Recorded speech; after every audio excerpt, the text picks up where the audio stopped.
that is also much controversial because of the present advocacy of the LGBTQ movement, and we need to go back to what scriptures say. No matter how unwelcome that may sound to many today, we need to stand our ground.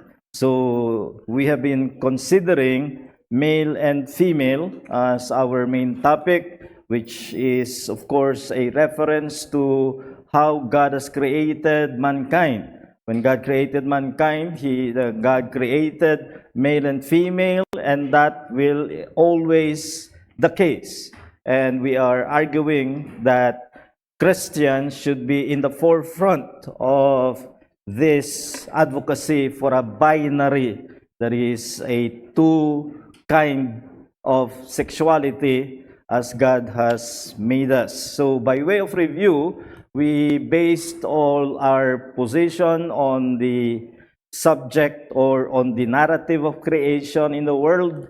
When God created, the acme or the peak, the summit of creation was the creation of mankind. And what God said in Genesis 1:27, God created man in his own image. In the image of God created he him.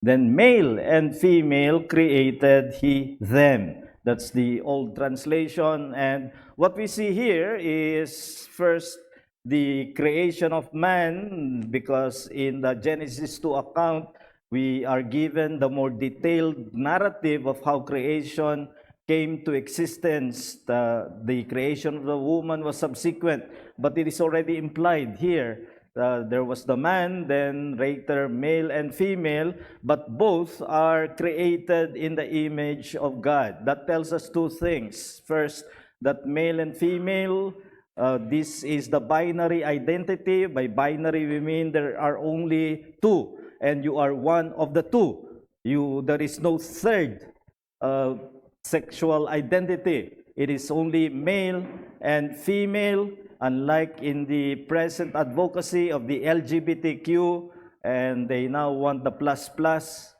because there are more. I have heard quote-unquote experts saying that there are more than 50 genders and all this other folly. We go back to the simplicity of creation. There's only male and female. But this male and female, I must insist, are to be considered on equal level. Here, there are Christians guilty of making the case for inequality where the male is superior to the female. Then later on, in the more advanced period, the female is being pushed forward as being more moral than male. I'll say something more of that in a while, but our position should be these two. The male and female tell us that there is a binary identity for mankind, but male and female have equality. But equality does not mean interchangeability. They have different functions. If you know chess, knight and bishop are equal, have the same value, but they move differently. There are some positions where the bishop will be of better use than the knight, and other positions where the knight is of better use than the bishop, but on the theoretical level, they are equal. So the same is true with male and female. They are equal, but they are not interchangeable. And that means you are one or the other. And I hope no one here has a dysphoria, that is a confusion as to what his sexuality is. You already are male or you already are female, and that means for us the biological production assigns the inflexible sexual identity. So it is there at birth. It is not one that the doctor simply provisionally announces, but dependent on what the later decision of the child may be when he becomes conscious. No, you are male or female, and it is based first and foremost on the gamete. The gamete is either you have sperm or you have egg. So this is something which is even prior to other considerations. Then you have the chromosomes, that male would have XY and the female have an XX chromosomes. And of course, on the external side, it will be distinguished by the genitalia. So there are two things I want to say about this. This is the case with 99% of births. In fact, 99% plus of births are definitely and inflexibly male or female. And the fact that there are anomalies like hermaphrodism, those that apparently have two kinds of genitalia, even them can be determined through chromosomal or gamete analysis. Then gender, which is different from the sexual identity.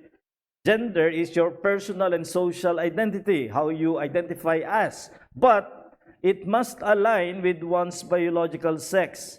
The advocacy of many today is that you can be one in your biological sex and another in your social gender. The gender is just a social construction. We reject that. That is unbiblical. What you are in your gender should be consistent with what you are biologically, because that is God's creation, and by God's creation, that means that is what God has given to you as your sexuality. If you have problems with that, you must deal with the problem and seek counsel how to mortify the issue that will make your gender inconsistent with your biological sex. So that's what we have considered last week. Now we will look at the genders one by one. And there are only two, so just two lessons on this. For today, it's the masculine gender, and for next week, God willing, we will be looking at the feminine gender. So let's consider first, male sex means masculine gender. And the two are to go together. There is now a growing hostility to the notion of masculinity as the male gender. There are literature, books written that are against the masculine as the source of more trouble in mankind, and therefore it is now high time, they say, that women should take over because men have made a mess of this world, and women are now given more credit for morality, for patience, and for these other virtues that they say are feminine. There is an ongoing feminization of society. And you see that in the academe, in the professional world, and in many Western countries. A very good book to use that I have found very helpful. I used many references, by the way, but this one stands out, and that is one by Nancy Pearcey, The Toxic War on Masculinity. Nancy Pearcey is my favorite female author. She's a Christian and an expert in sociology and other fields of discipline.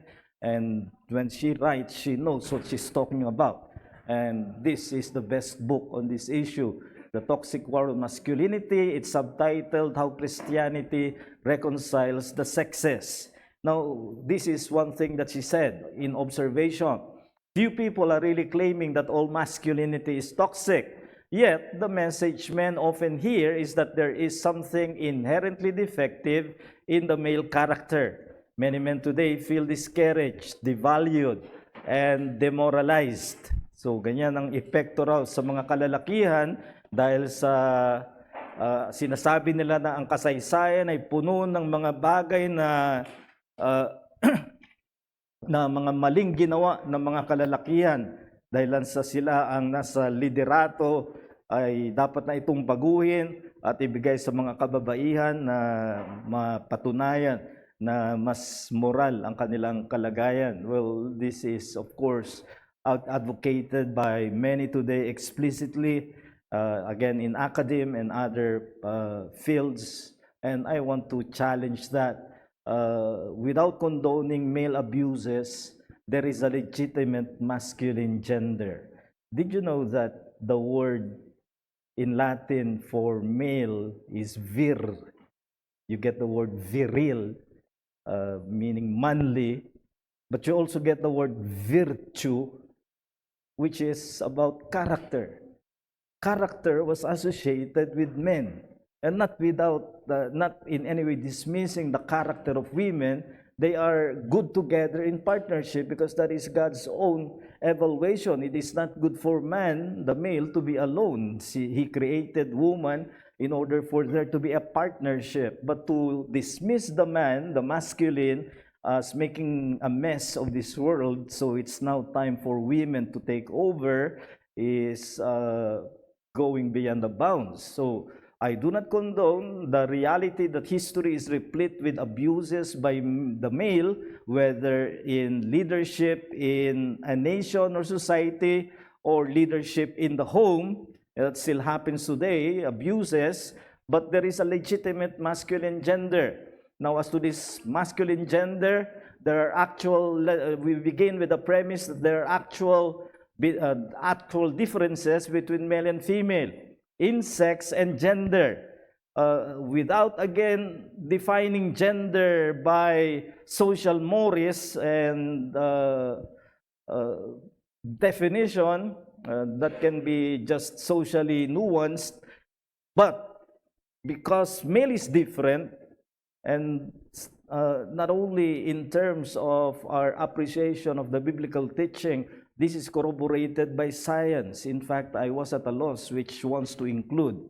I have here an 11-page document of what differences there are that science has affirmed between male and female, from their physical anatomy to the brain structure, the limbic system, the nervous system, and all of that. I just selected a few to make the point, and that is there are more testosterone for men, which often is identified with the hormone of aggression, that is the hormone that is there to do the action part, while in the case of the women, they have more of estrogen hormone, which is considered a bonding hormone, the nurturing hormone.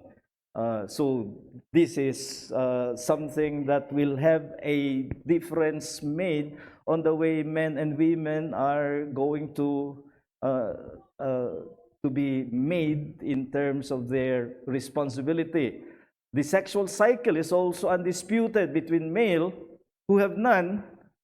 We have no sexual cycle. The women have a monthly cycle, 28 days normally in a pattern, and ovulation in between.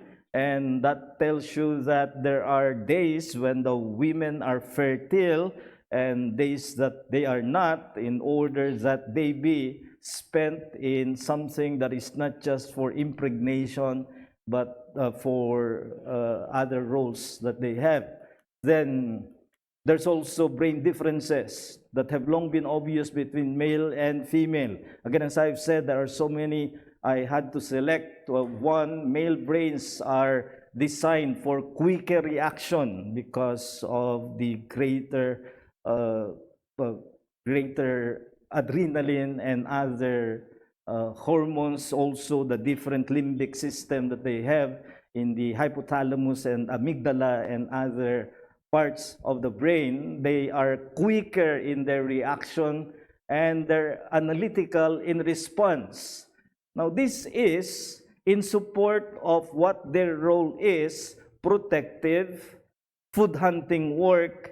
They are the ones to provide, and that is the reason why you have this kind of brain structure, whereas female brains are designed for slower reaction. That's not bad because there is a purpose for it. And their perception is more sensory than the analytical way men look at things. I mean, you see this in very common ways when husband and wife are misunderstanding each other. because the man is looking at it analytically. There's no logic to what my wife is saying. And the wife is saying, this husband just does not understand how things appear. And there are things that women are just made us in their, even in their brain structure, because they are slower in reaction, they are more patient naturally. We're not talking here of the grace of patience, we're talking here of natural patience. They are more sensitive. They can sense instinctively something is wrong, where men may be insensitive in terms of a woman's evaluation, but that is because, again, of the female structure. The female structure of the brain is ideal for child care and for bonding relation. Now, what do all these things tell us? It tells us that these differences have been associated with roles traditionally assigned to men and women. So it's not just that there is anatomical difference. The anatomical difference corroborates the function assigned to them by God. Now, whether you're a Christian or not may be seen in the way you interpret this.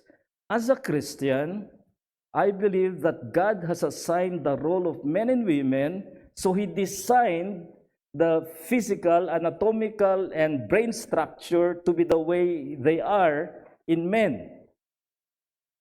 Now, if you're a Darwinist or evolutionist, you will say, because man's brain evolved this way, that's why he is doing the roles he is doing, only because of the assignment of evolution. I'm a creationist, and by conviction, and not an evolutionist. So I believe that the assignment of God for what we should be as men and as women precedes what we have in the anatomical and brain structure. The science corroborates that. Now that brings me to how we may misinterpret this. The misapplication of the masculine gender. What people say men are in a negative way because of the way they are structured or their anatomical structure is. First, they say that men tend to think they are superior. That men are superior because of their physical and emotional strength. So dahil mas malakas siya at mas matibay, sabi nila, sa emosyon, hindi siya ma-emosyon kagaya ng mga kababaihan, so therefore man is superior. Well, what do we say to that? Well, male strength is obvious in some dimensions. We cannot deny that. But not always the case in other areas. That is, if you look at it holistically, it's not in everything. In the peripheral, dun sa mga panlabas, in the peripheral, male strength is obvious in comparison to women. But in the overall, there are things that women are stronger physically. Let me show how. First, men are stronger in muscular functions because their energy tends to be transformed into muscles.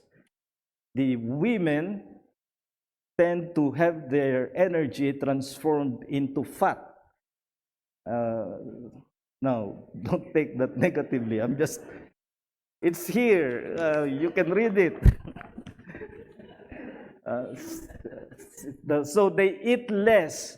They have to eat less than the men do. And then it translates into muscular functions that are stronger than women. This is the reason why we must advocate for the separation of sports activities. And this is one of the controversies that erupted because they have allowed biological men who then identified as transgender women to join the sports of women. The most famous case is that of Leah Thomas, who, when he was with a male in swimming, was ranked 462nd. when he joined the women's sport as a transgender champion. And that's not just an accident. It's because men are stronger.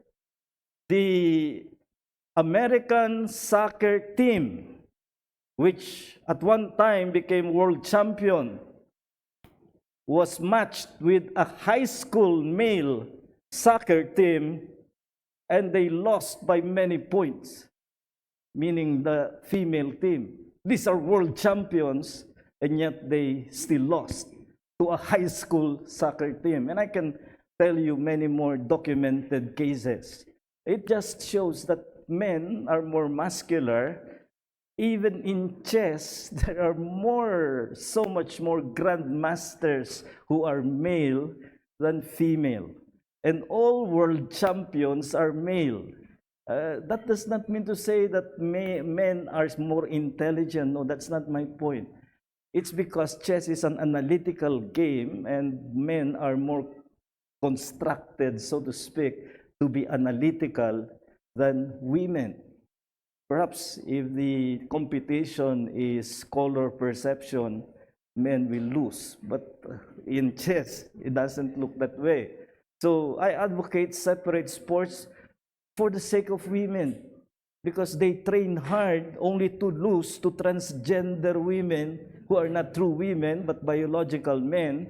So men are stronger than women, have higher, but however, in contrast with that, women have a higher threshold of pain, meaning women can take more pain than men can do. Let's say at this point of pain, men die, women can take more of pain. Again, that is a documented case. So if you are talking of the physical strength, you're looking at one dimension, muscular, and yes, men have the advantage, but on the other level, women have the advantage. That is just to say, I don't think that we can advocate for the superiority of one sex or another on the basis of superior strength physically. Men have immediate advantage in muscular strength for their roles, but that does not make them superior. It only supports the role that God has given to them, as we shall see in a while. But this is one misapplication, to think that men are superior because they are physically stronger. The other misapplication is to think of men as aggressor. Well, because they have the testosterone, which is the aggressive hormone, men are more prone to violence. And again, there is something to say in support of that. When Paul was addressing Timothy how to govern the church in Ephesus, he made one of the regulations in 1 Timothy 2:8. I desire that in every place the men should, and he used the word andros, which is male, and not just anthropos, which he used in 1 Timothy 2:4. God desires all men, anthropoi, to be saved. Then he transitions to the actual word in Greek for male, andros. I desire that the men should pray, lifting holy hands, now take note the caution, without anger or quarreling. So why are the men specially addressed? That they are to be watchful of quarreling. Well, that seems to show there is truth to this in the fallen condition of masculinity. We tend to quarrel more. We tend to decide things by force, by physical force, that is. Men are more prone to physical violence to settle issues. Does that make women superior? No. Women have their own mode of quarrel. Less physical, more verbal. And the verbal is not less fierce than the physical of men. At least it will not kill, but it's just as fierce. In other words, when we combine both male and female share in the fallenness that tends to break a relationship. The relationship can become abusive because of the man.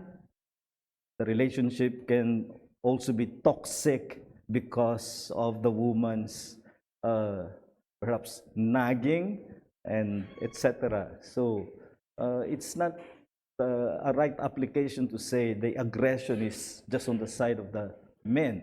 We share the fallen condition in this. And the third misapplication is to think of men as oppressor, that men use their physical advantage to dominate the weak. That's oppression. And that is given the fact that men exercise more leadership and therefore will have more opportunity to sin in doing so by oppressing. In other words, when you give to a person the more opportunity, the more sin in that opportunity he will have. So it is correct to say that men have proved to be oppressors more than women because men are leaders more than women. And that does not make them naturally or rather inevitably oppressors. Oppression is not a necessity of leadership. There is good leadership either by nature, meaning even if a non-believer, and I was just talking of Gamaliel in our scripture reading, if you remember, he was able to advise, and that's natural leadership, which though not a believer, yet he was able to exercise. And then there are those who naturally may not be leaders, but grace transforms them and they become good leaders. What I'm saying is that oppression is not a necessity for leadership. Hindi ibig sabihin na leader ay mapanupil na sa kanyang pagiging leader. So these are wrong applications of the masculine gender. Instead, what should we think of the masculine gender based on how God created him? We need to look at this in pairs. They are better seen in pairs to watch against one-sidedness. And we will see that all these male roles will require masculine characters in relationship. So we're trying to do away with what society says males should be. Rather, what males should be because of what God assigned to them as their roles. So what are those? First of all, they are leader and lover in the relationship.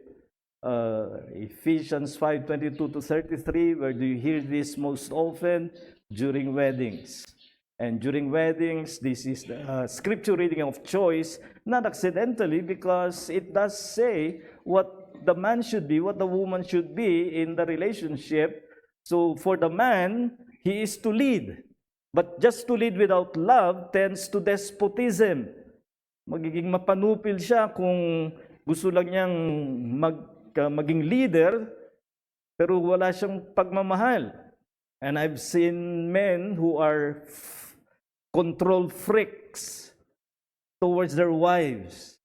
That the wife cannot do anything with creativity and freedom and liberty unless the man, in the goodness of his heart, will allow her to exercise her creativity, and that is a despotic rule. 1 Peter 3:7 tells us, husbands, live with your wives in an understanding way, showing honor to the woman as the weaker vessel. Now let me just explain. The weaker vessel here is not weaker in terms of inferiority. The only other time the word weaker is used is in the gifts in 1 Corinthians 12, that the others who have gifts that are public should cover those that are weaker, not inferior, but they do not have the gifts that make them public figures, as men often are in their leadership of the family. So this is saying men should be considerate of the wife when they exercise their leadership. So we lead, but we lead as a lover. On the other hand, just to love without the duty of leading tends to weak sentimentalism.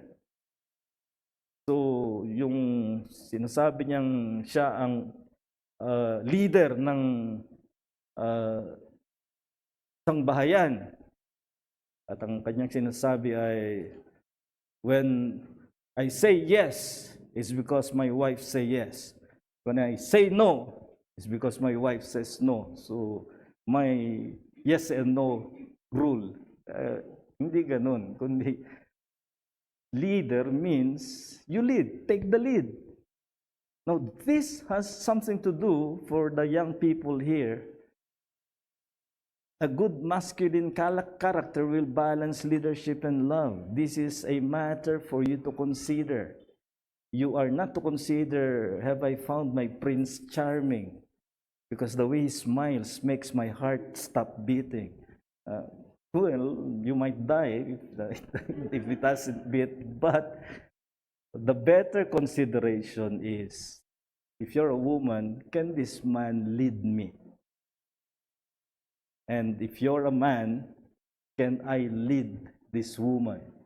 Or if a mere look of her eyes make me quake in my shoes and obey, then that's not for you to consider. So hindi lang na Christian naman siya, you need to consider the dynamics of relationship where one is to lead and that man and that leader is also to be a lover.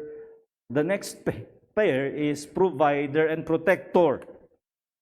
Again, by virtue of what he is, as God has structured him, it is because of his role to provide and then to protect.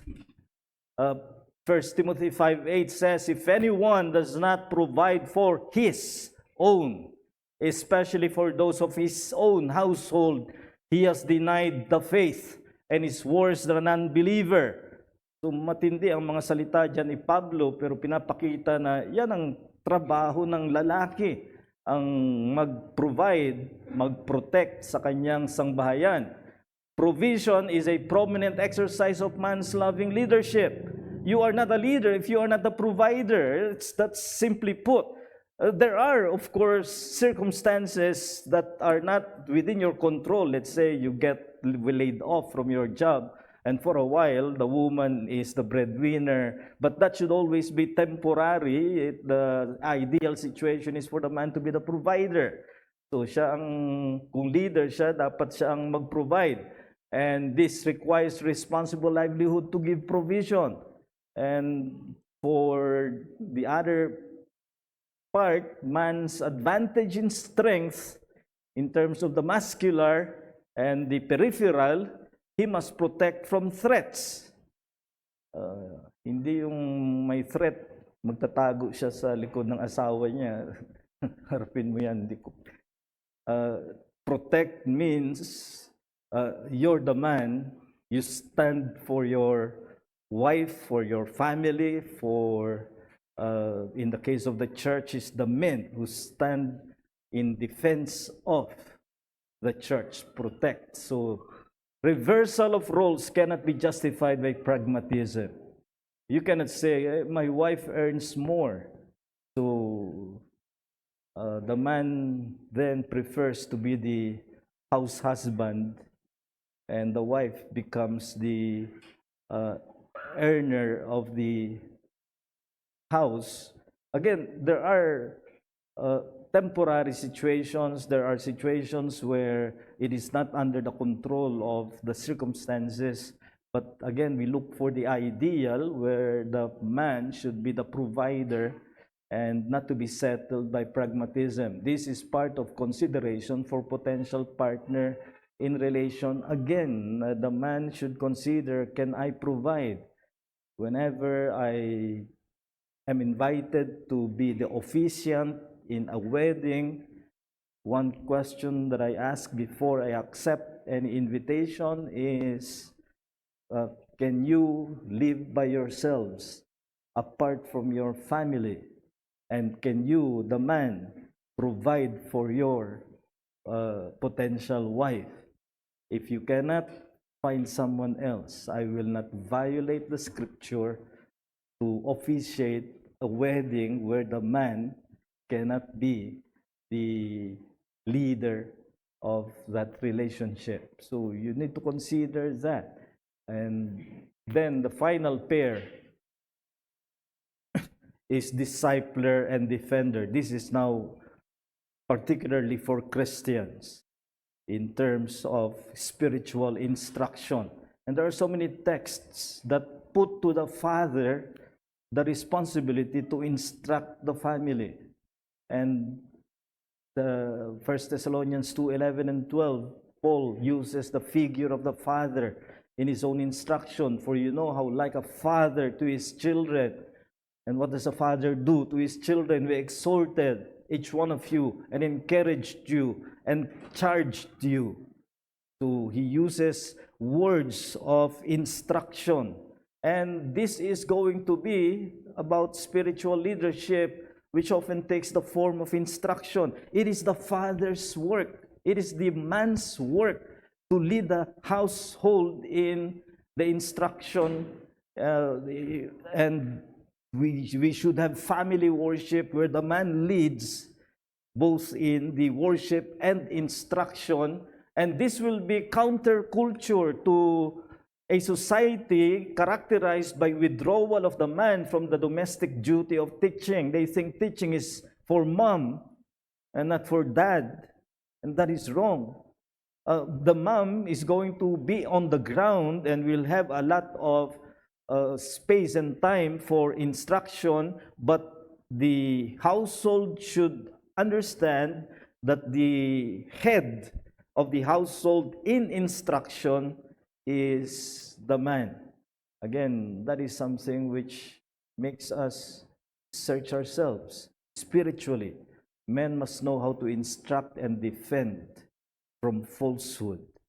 So you instruct the truth. There are many falsehood out there, and you are to be the defender.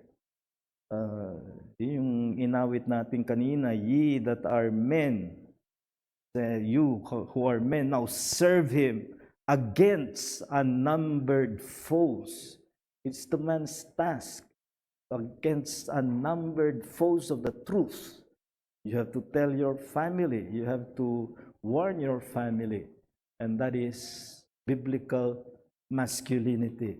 Now you will see, I have not defined masculinity about boys playing guns, toy guns, and quarreling with the boys on the street. I have defined masculinity in terms of assigned roles. Now that will take, of course, characters like courage, principle, bravery, which are masculine characters, and yet because of the role that God has given to us. So let me just close with this call by the Apostle Paul in 1 Corinthians 16, 13, and 14. Be watchful, stand firm in the faith, act like men. Let that sink in. Act like men. Paano mo isasali niyan? Magpakalalaki kayo. Be strong. Let all that you do be done in love. You see how love does not feminize. Yan ang madalas, love is feminine virtue. It is not. It is the man who was instructed by Paul to love. In fact, there is no command to the woman in Ephesians 5 to love because she does it naturally. She has that bond hormone to love naturally. It is the man who must do it with deliberate choice and determination. So act like men, be strong, let all that you do be done in love. And my final challenge is do not yield to the feminization of men. Yung ginagawang binabae ang mga lalaki, magpakalalaki tayo ayon sa turo ng ating Panginoon. So,